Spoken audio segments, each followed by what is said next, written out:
of Hong Kong, being part of the Taiwan region, so to speak. And I think Yulsic, if he's able to turn some heads, all he wants to do is generate more interest from his fellow countrymen in Hong Kong. Yeah, he's the only player from Hong Kong who has participated in BlizzCon at this point, and he really wants to ensure that his result here inspires other players moving forward. Already a great start for Amnesiac. You can see that he starts off with not just the mana worm, but also having the access to the coin, having such a robust hand that it could be really aggressive, and also be able to refill even after you're done pressuring your opponent. This is going to be very tough. Drew couldn't stabilize, and that's why that rat draw was huge. Otherwise, the mana worm would have ran away with the game.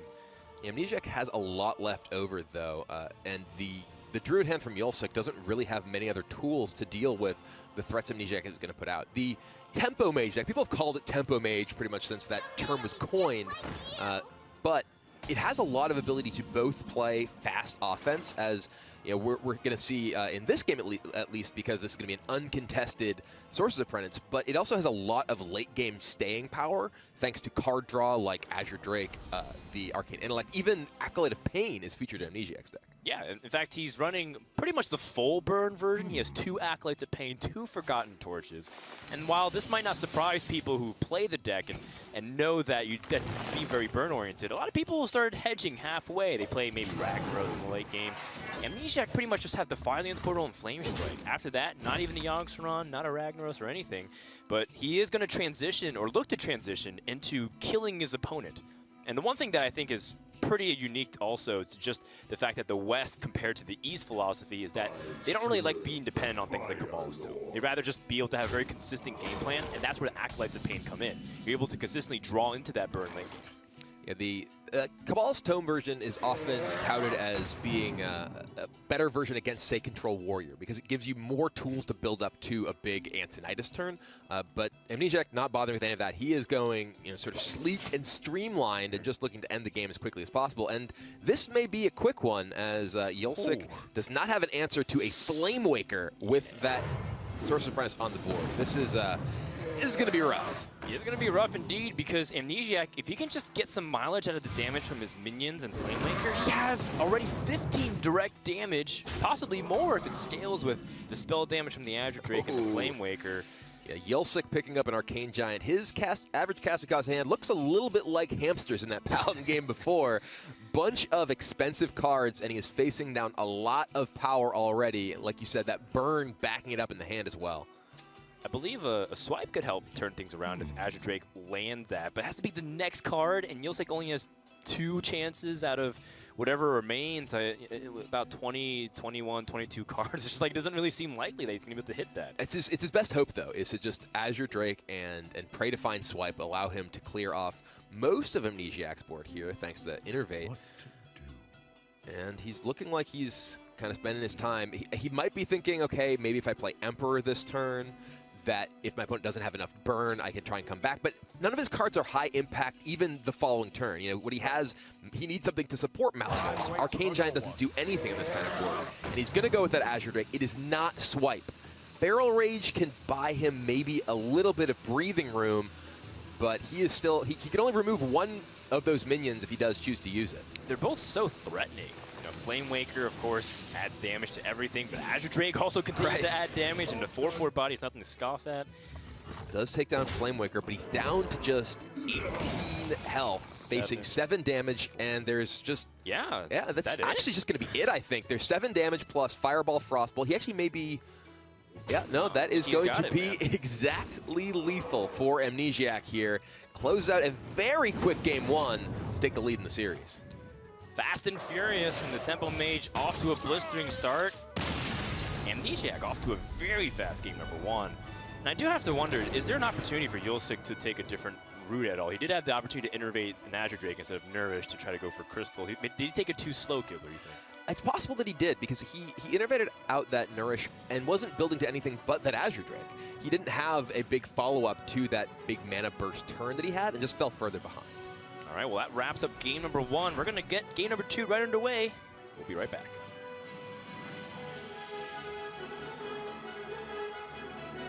The Hearthstone World Championship is sponsored in part by Intel, T-Mobile, NVIDIA, and Republic of Gamers.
When you walk up on the stage to play your first match against Yulsic, are you going to be nervous?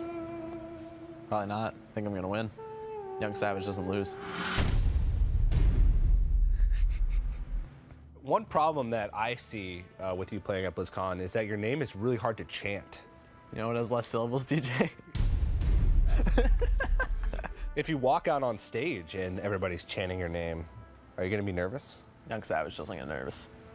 There's been a lot of hype around you over the course of the year. A lot of players, as they've seen new players qualify, they'll still say, you know, I think Amnesiac's probably, you know, one of the favorites to win the whole thing.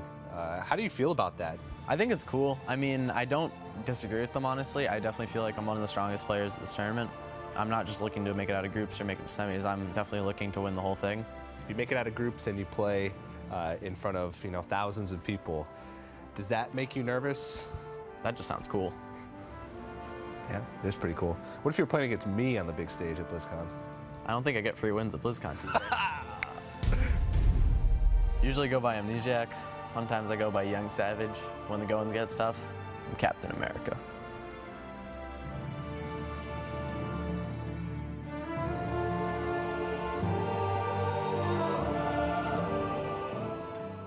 Young Savage. I'm actually kind of slightly disappointed they spelled that with an excessive O.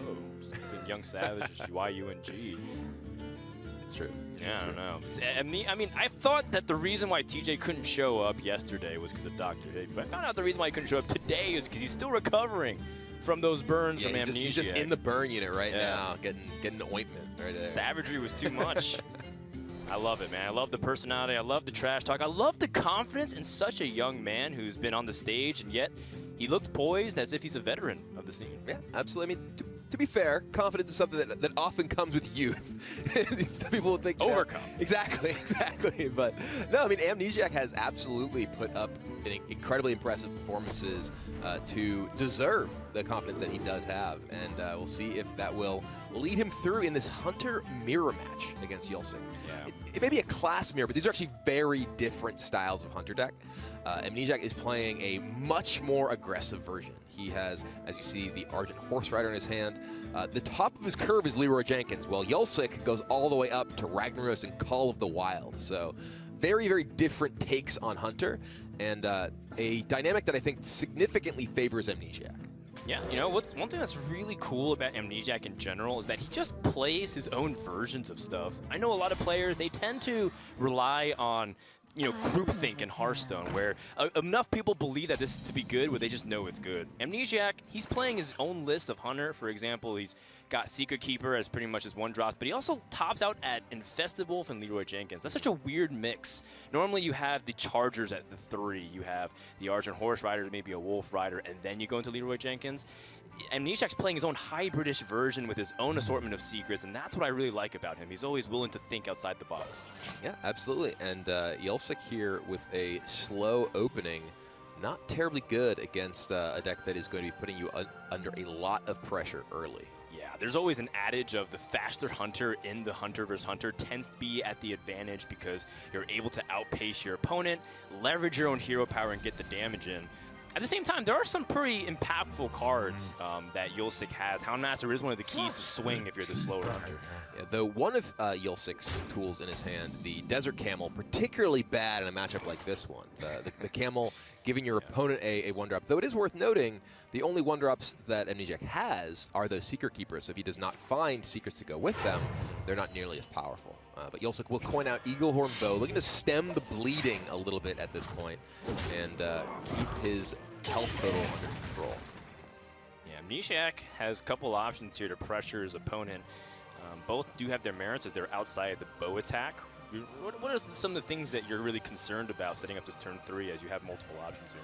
I think that Amnesiac is likely to be, just wanting to get the most stable thing down would be my guess. He's trying to think of, okay, well, if I play the Cloaked Huntress, I don't really necessarily even want to play an Explosive Trap here because it's not actually doing very much. And he also knows that Yulsic has access to those Desert Camels and may choose not to play the Explosive Trap because he wants to get a Secret Keeper off a Camel and then power that up with his free trap. Ah, I like that. So the hesitation. So many people just jump at the opportunity to seize that free trap. But Amnesiac holding back, which, as we saw just in the first series of the day, sometimes restraint on the secret is just as important as playing it. And there we do see an injured Valdir. It's a big result for Yulsic. He does have 2 Valdirs and just 1 Fiery Bat, so he's most likely to get a Valdir there. But Amnesiac now actually kind of behind the ball. Wait. The K is silent? Are you Brian Ibler? What? I thought there's a K in front of it. It's Valdir. It's Valdir. I think it's just pronounced Valdir. It's Cavaldir. I think it's just pronounced Valdir. There's just no way. Those are people in-house. All right. I'll bet you We'll $5 there's a hard K. All right. Well, Amnesiac, he has an opportunity to just play Knife Juggler, a card that he was just talking up a lot, even in the preparations. He was talking with some of the commentators, just talking about how sick this card is, that people just really forgotten Knife Juggler ever since it got nerfed during the standard rotation. And I believe it. Knife Juggler is definitely a card that's super strong with Unleash the Hound, especially in a class like Hunter that wants to pour out the damage. It can push out a ton. And here Amnesiac, I think, is looking to represent the fact that he has a Freezing Trap and try and convince Yulsic not to just attack. Either Freezing or Snake. He wants to get Yulsic not to attack into one of his minions to trigger that and potentially put him even further behind. Yulsic, though, doesn't really have a ton of options here. He kind of needs to make this attack because... worst case scenario, obviously, is that it is Snake Trap. Though I actually believe Amnesiac is not playing Snake Trap. He's actually trash-talking Snake Trap yesterday. So he's like, see, that's why Snake Trap's terrible. And the Snake Trap went untriggered. But no, he's trying to bluff the Freezing Trap there to protect his minions. But Yulsic needs to bite and does, taking out the Knife Juggler. Yeah, there's only Cat Tricks, Explosive, and Freezing's Amnesiac's list. Yulsic doesn't unfortunately have the Houndmaster available this door. I mean, he can play it. The effect won't go off. Therefore, it seems like setting up a sturdier minion to be of interest. But he also has to consider how much damage he's going to take. Can he afford to let himself take 6 damage or more next turn? I think the thought process there was he can either play the Infested Wolf or play Quick Shot plus Kindly Grandmother. He knows that trap is not freezing, so there's a good chance that it's potentially Cat. And he doesn't want to necessarily trigger the Cat trick by casting the Quick Shot there. So he just goes with the Infested Wolf to try and set up his Houndmaster next turn. Yes, and hopefully that can swing the board, because as you can see, Amnesiac still sitting at a very even, clean 30 health. And Yulsic is getting to that point where you start getting a little bit crazy. When you start getting to the teens of health, you start worrying that your opponent is just going to start leveraging his hand and going all in. Just look how much damage is being put out here. Yeah, he's getting to the teens right now. This is 10 damage to Yulsic's face, putting him down. Well, maybe not quite. He's debating whether he wants to take out that Valdir, I think. Yeah, we'll go ahead and take out the Valdir to give him a little bit more breathing room himself. Yeah, and protect his interests on the board just a little bit It more. also helps if he does pick up, say, a freezing trap. He can make it less likely that Yulsic is able to disable that, and protects, like you mentioned, the Cloaked Huntress that he has in play right now. Yeah, good point, good point. Now, Yulsic, he was setting up for the Houndmaster. I mean, I don't know if he wants to risk again of the cat trick, because he still doesn't have confirmation on what it is. It could be Explosive Trap or cat trick, and cat trick would be extremely damaging from this position. So I feel like the Houndmaster play that he set up from the previous turn still makes sense this turn. Is that how you feel? It does seem like it makes sense right here. Houndmaster and probably clear either the Cloaked Hunters or the Beast. Clearing the Cloaked Hunters prevents your opponent from potentially free trapping you, but there aren't that many scary traps, so I think we may see Yulsic, Houndmaster, and then clear the Beast. No, he's just going to go ahead and kill command. So he decides, okay, well, if this is cat trip, it's going to get triggered. It is not. He's just going to double removal spell here and clear the entire board. Yeah, and by doing so, he's rewarded by weighing the options of the explosive versus cat trick, and I think he maybe realized that if it is the cat trick, he just has to take that risk because he's so far behind. His opponent's already crossed the halfway point at this point of the mark, and it's just you don't want to be in a position where you're just constantly falling more and more behind. You have to take a few risks to get back in the game. Yeah, and it pays off for Yulsic, who is in a much better spot now. He is still at just 13, and Amnesiac is down to just one card in hand. So that is a scary life total, but it is much safer than it would be if Amnesiac had many more resources. Here's a position that perhaps the Houndmaster can really flex its muscles. If you play Freezing Trap against your opponent, you can set up an opportunity for Houndmaster to bounce back. He still doesn't have any confirmation. This actually could be the cat trick, and that's where the mind games really come in.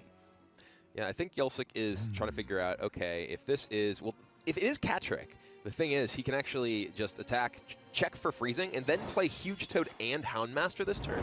So the fact that he's still able to set up the, oh, and he actually also even knew that it was explosive. Yeah, so the way that sequence is before the Freezing Trap can activate, because Yulsic tagged Amnesiac directly, didn't bounce it back, and Yulsic's still caught in a little bit awkward spot. Whatever he Houndmasters will be pretty weak. Yeah, I actually wonder if Yulsic was thinking that that was going to freeze back to his hand, because this sequence now, he seems like he was a little caught off guard by that particular interaction. Yeah, he should have attacked the minion then if he was expecting that. That's some direct damage once again from Amnesiac. Yeah, and now triggering, I mean, the explosive is going to have to get triggered to win the game. Yes. So it doesn't necessarily equate to really any opportunity for Yulsic. But yeah, kill command plus quick shot here. That is 6 damage, and he gets Amnesiac, if he pulls the trigger right now, gets to draw another card. Yeah, but then with the hero power, he goes to 10, so he's actually, or rather to 8, and then he's very, very close to actually having lethal. Yeah, he is very close to having lethal. A couple of logistical problems. For example, he can't really get past the Huge Toad very easily, and Freezing Trap is still up, so Yulsic has an opportunity to pile on the damage. But if he sets his opponent down to 3 health, that means Yulsic has to kill him in 2 turns, or less actually, because he doesn't have that much time, as an Amnesiac second turn. Oh wow, he's going to go ahead and take out the Huge Toad to enable an attack to face. So this gets in 3 damage, but does remove the larger threat, so gives Amnesiac more time. So rather than just put himself on, I have to draw damage immediately, he removes the big taunt minion. Ah, okay.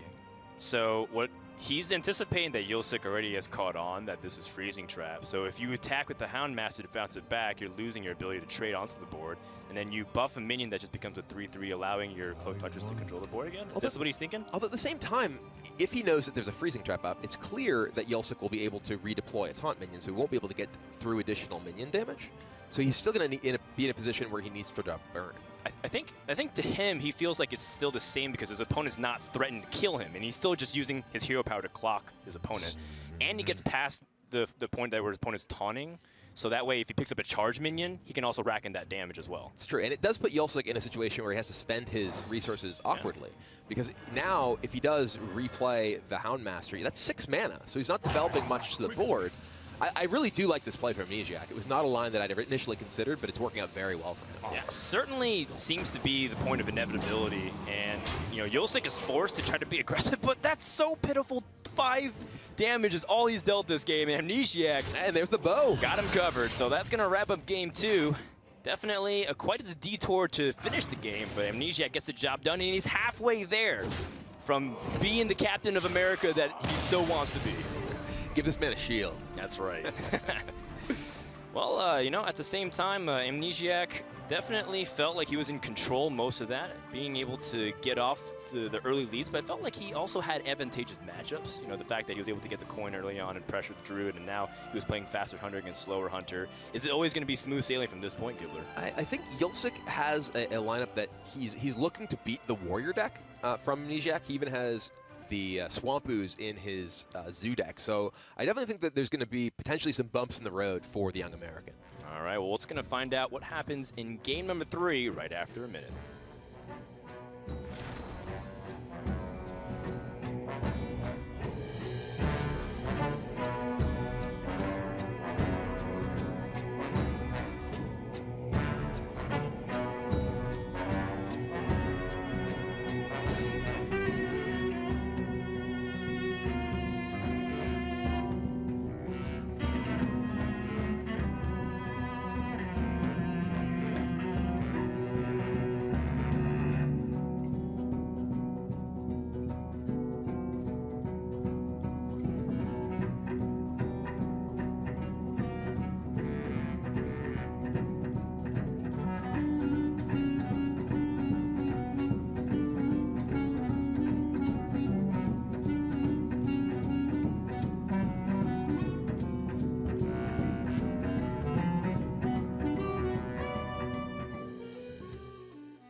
Do you have practice partners? I practice with some Hong Kong players. We form a Skype group and we practice a lot. What sort of did you do to practice leading up to the World Championships? We predicted there will be many weapon cards in the competition, so I prepared to bring some anti-weapon cards, for example, Harrison Jones, against those weapon cards. Do you think that your life would change a lot if you won the World Championship? If I win, I will be very famous, and esports in Hong Kong will be more well developed. There are very few tournaments in Hong Kong, no professional teams, so I hope my experience can make Hearthstone more popular in Hong Kong. World champion Yulsic. Yeah. Yeah? Okay.